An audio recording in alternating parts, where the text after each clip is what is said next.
Hi, everyone. This is Phil Travis, and this week's lesson is on the Columbian Exchange. The Columbian Exchange and the dates that I've chosen that you see there, first of all, those are dates that I've just, you know, broadly selected as the dates. And there are different ways of dating the Columbian Exchange.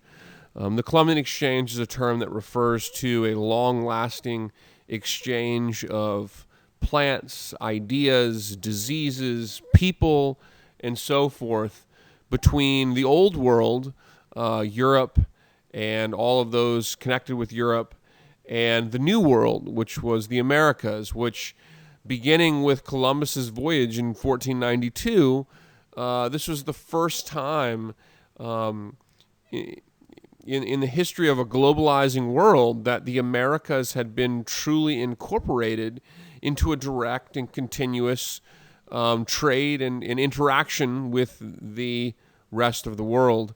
And in some respects, ultimately, this is the beginning of the process towards globalization, the incorporation of the Americas into a globalized world. This is the dawn of the modern world, or it's the beginning of the dawn of the modern world in a lot of respects, and it comes with tremendous consequences. And in some respects, these are things like this relates to things like the creation of the first modern global economies, which, of course, our world today is driven by global economies. It's also the result of fundamental demographic changes that are driven by an almost genocidal impact of native societies in the New World, whether purposely through the destruction of culture, through war and intentional destruction, or unintentionally through the bringing of diseases, particularly diseases like smallpox. Also, demographic changes. The Columbian Exchange results in the massive spread of individuals as slaves who come to the Americas as well. And of course, many Europeans also coming as migrants as well. So, the dawn of the modern world. So the Spanish were, of course, the first nation to cross the Atlantic. Columbus, of course, in 1492, was hoping to find a trade route to Asia. And this is a map here that shows you the extent of European exploration in the early period, the 15th century. Blue are Portuguese explorers. There's also Spanish explorers that are coming across, as you can see from Spain, and in the green lines as well, from Spain and Portugal. So Spain and Portugal really led the way, but Columbus, sailing for Spain in 1492, one of his three voyages to the New World, four voyages to the New World. Columbus was really the first explorer post the Vikings to go to the New World, to go to the Americas to establish permanent settlements and colonies. And of course, they were looking for a trade route to Asia. And of course, Columbus died thinking that he had landed in some area close to Asia. Hence, why he called the Tainos, the people that were in the Caribbean islands, the native people that he met. He called the Tainos Indians, and he called the islands, of course, the Indies. So you get an extent here, an understanding of the extent of this early age of exploration. Now, what is really important about Columbus, and you see this just up here, is not necessarily that he failed to find the trade route to Asia, because of course he did, and that makes him kind of the butt of jokes for some people for a long period of time. However, he does inadvertently set in motion an extremely significant process, and this process is what we call the Columbian Exchange. So, what the Columbian Exchange really refers to is in a process of exchange, but an exchange of goods, of ideas, of disease, plants, animals, ideas, economics. It's an exchange process, and The result, we really can't even, I mean, it's very difficult to comprehend just how significant the consequences and the results are of this. It's a result in a complete transformation of the environment, new plants, new animals, changes in culture and society. Some cultures are effectively destroyed while others are put in their place, or native cultures are fused with religious Western European religious Catholicism and these types of things. Also, economics. This is, most historians would argue that when the Americas are connected to the rest of the world, that it really marks the beginning of what we today refer to as globalization, as in the very early roots of globalization. So, global economics really begin to develop thoroughly once the Americas are brought in. And one of the big reasons for that is because of the huge silver mines that the Spanish exploited in places like Peru, in the Andes Mountains. And these silver mines became the basis for pretty much the first real like global trade economy. And so you have three major aspects, as I mentioned earlier, to this exchange. The exchange of diseases, new diseases come to the Americas, and old diseases or new diseases come to Europe. New plants, new animals, new ideas, and new approaches to economics, or at least a more thorough economic system. So these are the three areas we're going to talk about in just a moment. So diseases, I'm sure a lot of you guys have heard of this, about some of these stories here. Um, Tremendous amount of impact. Some scholars have insisted that the exchange of disease in the Americas is the most significant aspect of the Columbian Exchange. Particularly from Europe to the Americas, diseases like smallpox, measles, the plague, even chickenpox, but particularly smallpox, was absolutely devastating to Native American populations. In some places, Native American populations basically ceased to exist from the scale of the devastation from smallpox. This image here, of course, you see this image from the banner on our webpage, but this image here depicts Native American people who are suffering from this ailment, which is a very horrifying um, and, uh, and it's not a good way to go. And this ravaged communities in places like Teotihuacan or Tenochtitlan, I'm sorry, in Mexico, some of the native populations suffered up to 80% casualty rates.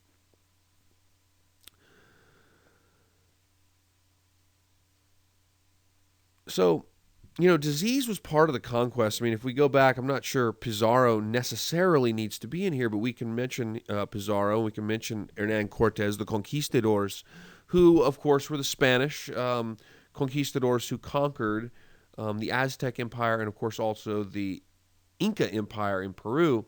The conquistadors were privateers, by the way. They did not serve in direct service of the crown, though their empires or what they established there do ultimately in the 1500s become part of the Spanish Empire under Charles V. But nonetheless, they were privateers, and they conquered some of the most impressive and feared empires of their time, particularly the Aztec or the Mexica Empire in modern day Central America and Mexico, and of course also the Peruvian Empire or the Inca Empire in modern day Peru in the Andes Mountains. But these conquests could not have been possible without the inadvertent impact of diseases on those populations.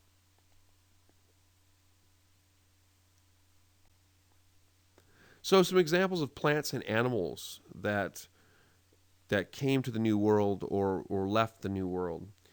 From Europe to the Americas, you have sugarcane, pigs, horses, just a few examples, and you see this iconic image of your native Sioux, Native American on horseback hunting buffalo. But these images could never have existed before the Columbian Exchange because horses did not exist in North America. And of course, pigs too. You say pigs, and a person thinks, oh, wow, what's the big deal about pigs?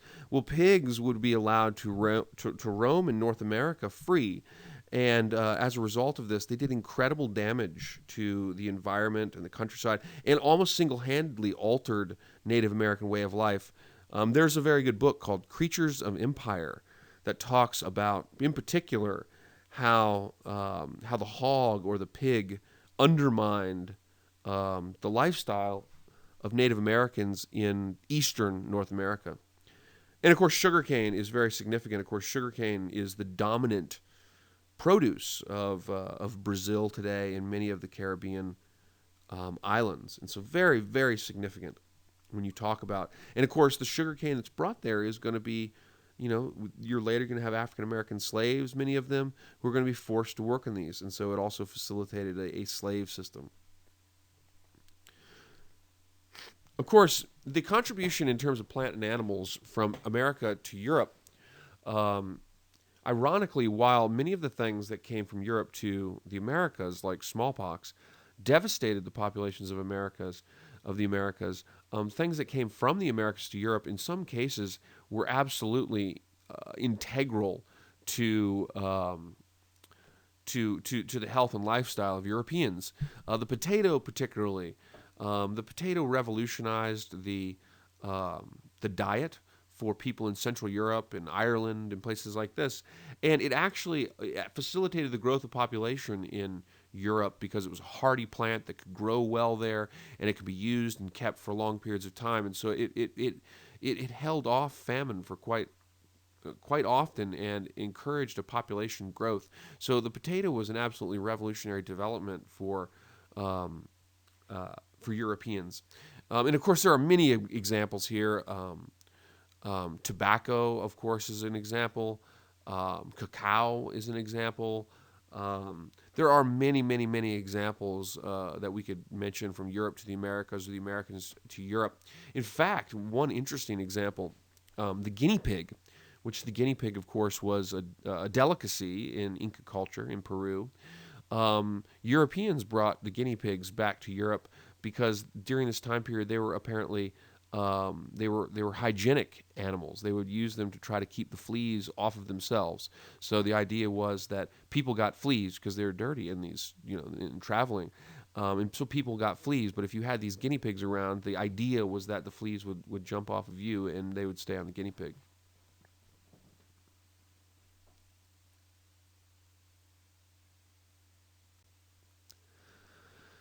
And of course, Chesapeake, in Virginia, Southwest Virginia, which is where I'm from, but this is, of course, is the coastal area of Virginia. But this was the heart of the tobacco industry. And you have images here, of course. Sir Walter Raleigh is in the black and white above the map of Virginia and North Carolina. He was, of course, responsible for the original mission to the lost colony, ultimately, of Roanoke Island. But of course, you have a colony, a North American colony established by the English, and of course, it's in the 1600s in the Chesapeake area of Virginia, and tobacco became a staple for this. And of course, this is a huge factor because, like sugarcane, tobacco encouraged the importation of many slaves.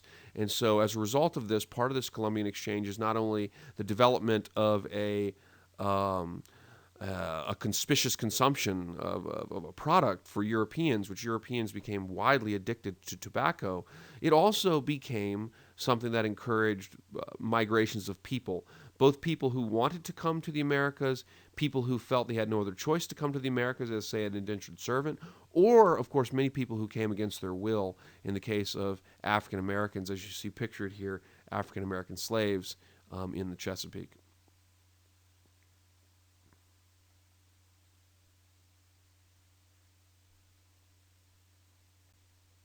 So one other aspect here, and I don't want to go too long, but ideas of land use, okay? How do you use the land? How do you view the land? And ideas are a big factor in the Columbian Exchange because Europeans at this time thought very differently than the people in the place they were going. Europeans believed in making the land productive, whereas Native Americans believe more in living in a more sustainable way with the land, in more of a symbiotic relationship. So Europeans devastated the land as well. So the land changes fundamentally, I guess, is what the big point is here. Europeans, they establish plantations, they deforest land, they farm in mass, they bring domesticated livestock like the pig, like I mentioned earlier. They engage in mass fur trade that goes to the conspicuous diet of Europeans for beaver pelts that led to the absolute almost extinction of the beaver. And so the arrival of Europeans not only changes the people through disease, not only changes people's lifestyles through animals and plants like horses and the potatoes, it also brings new ideas that fundamentally alter the landscape, fundamentally alter the way that the environment was. And of course, mining. And this image you see here, Potosi. Potosi was the most infamous of the silver mines in Peru. And of course, Native Americans were forced often to work in these mines.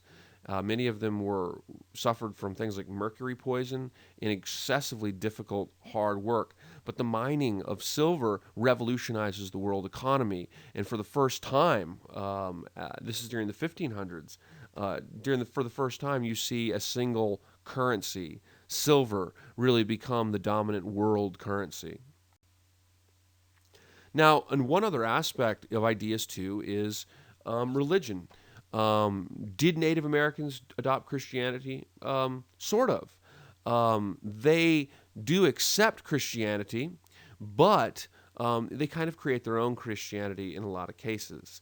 Now, I use this image here, which I took on a trip that I went to. I went to Peru, and this is from Cusco, which was the capital of the Inca Empire. And this is a church, and what you see, what you're looking at, is a Catholic church that's been built by Spaniards, and it's built on top of an ancient Inca fortress. And so it's an image that really tells you a lot about the collision of worlds. There's new ideas, old ways of believing being torn down, and new ways of believing being put in their place. And of course, the Spanish went to great lengths to destroy the religion of Native Americans. It's very tragic. Many writings and countless numbers of artifacts were destroyed purposely because they were believed to be heretical. We have lost the ability to ever probably interpret the Olmec, which were people of Central America long before the Spaniards arrived. But of course, the Spaniards destroyed the writings at a lot of these. At a lot of the archaeological sites were destroyed. They were defaced. The writings were, in many cases. But Christianity is effectively forced on Native Americans, but ultimately Native Americans do, in some cases, create their own unique brand of Christianity, and you see that a lot in, of course, the Americas. And it's a big thing to think about when you look at the Americas, North America and South America. These are places dominated by Christianity, Protestantism, and Catholicism, and this is the product of this exchange. The last item is economics. Globalization. And I've been mentioning this, and I use these two images to kind of give you a feel. The one image here that says Martin's tobacco roll in the Bloomsbury Market. This is an advertisement in London, so it's London advertising Virginia tobacco. And of course, the other image down here is of a Spanish ship, a Spanish galleon. And it was these Spanish galleons that brought the silver from the mines like Potosi throughout the world and revolutionized the world economy. And really is the first time you can truly say we have a global economy. And so in a lot of respects, it is the origin of, it is often considered, this period in the 1500s is often considered, because of that South American silver and the Spanish galleons, that's considered often the beginning of globalization. Now, I hope that what I want you to understand here about this, and I know this went a little bit long, but what I'd hope that you guys might understand, might follow here, is that this is a collision of worlds and a collisions of life, of lives, of lifestyle, of culture, of society, of ideas, of economics, of disease, of plant life and animals. And as a result of this, you are going to see what was in the Americas, the old Americas, is gone, and you can never see it ever again. It's gone. And it's been fundamentally changed by the arrival of a new world and a new way of being. And that change was very, very tragic oftentimes, and it came at tremendous consequences.